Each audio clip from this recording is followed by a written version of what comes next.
안녕하세요, 동대표입니다. 오늘은 경찰청 기동대로 쓰던 건물이 공매로 나와서 금일권을 소개해 드리려고 합니다. 지자체 소유로 있던 공유재산이 공매로 나온 사건인데요. 어떠한 물건이 공매로 나왔는지, 그리고 공유재산 물건을 투자하실 때는 어떠한 점들을 주의하셔야 되는지 지금부터 같이 한번 알아보도록 하겠습니다.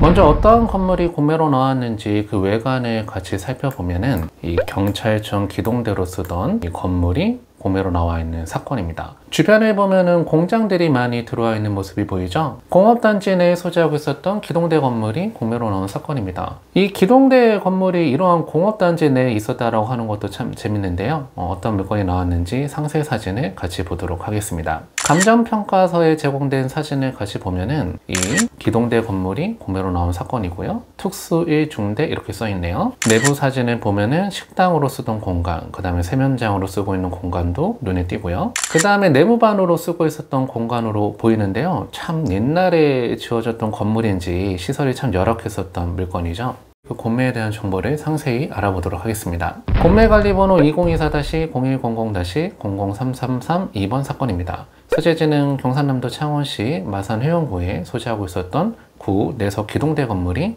공매로 나와 있는 사건이죠. 물건 용도를 보니까 상가용 및 업무용 건물 이렇게 되어 있고요. 재산의 종류를 보니 공유재산 이렇게 되어 있죠. 최초의 감정평가금은 36억 정도에 나왔다가 4회 정도 유찰돼서 지금 27억 2천만 원에 나와 있는 물건입니다. 토지 면적은 782.9평, 건물 면적은 약 300평 정도 되는 물건인데요. 아무래도 공업단지 내에 소재하고 있는 물건인데 토지가 약 800평 가까이 되다 보니 땅값에 대한 가치만 하더라도 꽤 많이 나갈 수가 있는 물건으로 판단이 되는데, 어떠한 위치에 있었던 건물인가 그 지도를 같이 보도록 하겠습니다. 지도를 같이 보시면 경전선 중리역 인근으로 들어가는 건물이 공매로 나온 사건이고요.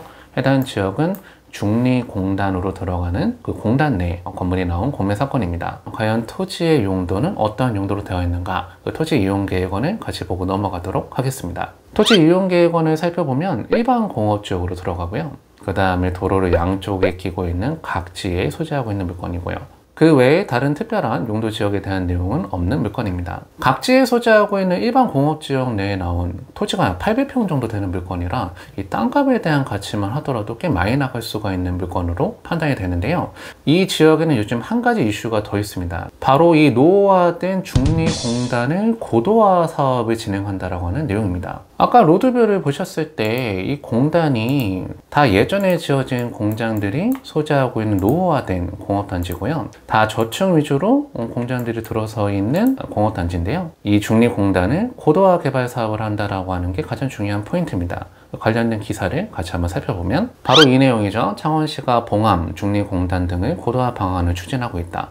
그 내용은 공업지역 기본계획을 수립해서 융복합 신산업 육선 지역으로 전환하겠다라고 하는 내용이죠. 그 내용은 고도화 개발 사업이라고 해서 오래된 저층 공장들을 허물고 높은 층수의 공장을 짓겠다라고 하는 그런 내용이 아니라 아예 전면 재개조를 해서 산업 주거 상업 문화가 융복합된 산업 혁신 공간으로 탈바꿈하겠다라고 하는 개발 계획입니다. 이미 용역 계약을 체결해서 보고서에 대한 내용이 발표될 예정인데요. 만약에 해당 지역에 그런 내용이 진행될 수 있다라고 하면 투자 가치도 제법 있어 보이는 물건이 공매로 나온 사건입니다. 그럼 지금 현재 가격은 적정한 수준에 나와 있는가, 가격이 싼지 비싼지 그 가격 분석을 같이 한번 해보도록 하겠습니다. 공매 물건이 나온 지역의 최근 실거래가를 같이 살펴보면은 2021년도에는 이 공장이 토지 평당가 560만 원에 거래가 된 공장이고요. 그 다음에 2024년도에 거래가 된 공장은 이 공장이 토지 평당가 기준으로 570만 원 정도에 거래가 된 공장입니다. 공매로 나온 물건은 예전에 기동대로 쓰던 건물이니 공장으로 활용하기에는 좀 어려움이 있고요. 그 다음에 건물이 워낙 오래되다 보니 건물에 대한 가치는 거의 없는 물건이죠. 그러니 최근에 거래된 공장들 토지 평당가보다는 저렴하게 낙찰을 받아야 되겠죠. 지금 현재 공매로 나와 있는 가격이면 토지 평당 약 340만 원 정도 되는 물건입니다. 그러면 주변에 실거래된 가격보다는 건물에 대한 가치가 없다라고 평가를 하더라도 좀 저렴한 금액에 나와 있다고 볼 수가 있는데요. 이번에도 역시 유찰이 됐습니다. 그래서 한 번 더 저감된 가격으로 다시 공매로 나올 사건인데요. 여기서 중요한 내용 중에 하나가 물건 상태를 보니까 이번에 유찰이 됐다는 말씀드렸죠. 유찰 이렇게 써 있고 그 옆에가 중요합니다. 보니까 수의 계약이 가능하다 이렇게 되어 있죠. 공매는 일정 차수 이상 유찰되게 되면은 유찰되었던 최저가보다 조금 더 높은 금액으로 내가 매수하겠다라고 하는 그런 매수 제한을 할 수가 있습니다. 그런 물건들을 수의계약 체결 가능한 물건이다 이렇게 얘기를 하는데요. 즉 해당 물건은 이번에도 유찰됐기 때문에 저 27억 2천에서 조금 더 높은 금액으로 매수 제한을 한번 해볼 수가 있는 물건이라고 하는 거죠. 공매 물건 중에 특히나 이 수의계약 체결이 가능한 물건들, 그런 물건들은 여러분들이 물건만 잘 골라내시면 굳이 경쟁 입찰을 하지 않아도 저렴한 금액으로 구입할 수가 있는 물건들이 많으니까 이렇게 수의계약 체결이 가능한 물건들을 여러분들 관심 있게 많이 보시면 좋겠습니다. 결론적으로 해당 물건 토지 평당 가격도 굉장히 저렴하게 나와 있는데 공유재산 물건이다 보니 명도할 필요도 없다라고 하는 게 가장 큰 메리트 중에 하나입니다. 그러면 여러분들이 이런 공유재산 물건을 투자하실 때는 주의하셔야 될 점들은 어떤 내용들이 있는가? 항상 여러분들이 공매 물건을 투자하실 때는 공매 공고문을 꼼꼼하게 읽어보고 투자하셔야지 실패하지를 않으십니다.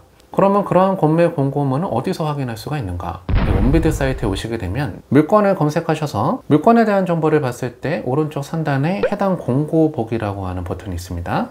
클릭해보면 이 공고문 전문에 대한 내용을 확인할 수가 있고 마우스 스크롤을 밑으로 쭉 내리면 그 공고문 원문을 다운받으실 수가 있습니다. 반드시 이 내용을 다운받아서 읽어보고 유찰하셔야 된다고 하는 내용인데요. 그 내용을 같이 살펴보면 공유재산 매가 일반 경쟁 2차의 재공고 이렇게 나와 있죠. 이번 차수는 5회차입니다. 벌써 이제 4번 유찰이 됐던 물건이라고 하는 거고요. 여기서 중요한 내용들을 같이 한번 살펴보면은 입찰에 참가하고자 하는 자는 온비드 회원으로 가입하여야 하고 공인인증기관에서 발급받은 공인인증서를 온비드에 등록한 자만이 참여할 수 있으며 이찰화면에서 이찰서를 제출하는 방법으로 이찰에 참가한다 이렇게 되어 있죠. 여러분들 반드시 온비드에서 이찰에 참가하려고 하면은 공동인증서를 등록을 하셔야 되는데요. 근데 여기서 중요한 내용이 나와 있죠. 본 입찰에 2인 이상의 공동 참가는 불가능합니다 이렇게 되어 있죠. 이 물건은 단독 명의로만 입찰이 가능하고 공동 투자는 안 된다라고 하는 내용이죠. 그러니 이러한 내용을 꼼꼼하게 읽어보고 입찰을 해야 되겠죠. 그 다음에 입찰 보증금은 입찰 금액의 5%에 해당하는 입찰 보증금을 내면 되는 거고요.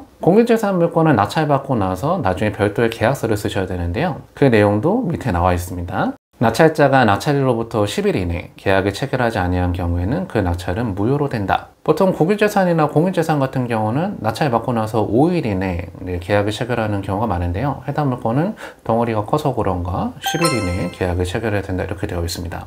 보통 이제 낙찰받을 때 5%의 이찰 보증금을 내고요. 나중에 계약서를 쓸 때 5%를 추가로 지급해서 10%의 이찰 보증금을 계약금으로 지급한다 이렇게 보시면 되겠습니다. 그래서 그 내용이 밑에 표시가 되어 있죠. 낙찰자는 낙찰일로부터 10일 이내 계약을 체결해야 되고 계약금의 10분의 5 이상의 계약 보증금을 납부를 해야 된다. 처음에 5%, 그 다음에 계약서 쓸 때 5% 이렇게 납부를 하시는 거죠. 그 다음에 답번이 중요한데요. 매각대금은 계약 체결일로부터 60일 이내에 전액을 한꺼번에 납부를 해야 된다. 보통 국유재산이나 공유재산은 분할 납부가 가능한 경우도 있는데요. 이 물건은 60일 이내에 전액을 한꺼번에 납부해야 된다 이렇게 써 있죠. 그 다음에 중요한 내용이 밑에 또 나오는데요. 빨간 색깔 글씨. 그 내용은 지상에는 지작물, 그 다음에 쓰레기, 명도나 철거는 매수자의 책임이며 관계 법규 및 현장 물건들을 사전에 반드시 확인하고 응찰해야 된다는 내용들이 포함이 되어 있죠. 아까 전에 보셨다시피 이제 명도는 되어 있는 물건이니까 안에 있는 쓰레기나 이런 게 있다라고 하면은 그 처리는 낙찰자가 부담해야 된다고 하는 그런 내용이죠.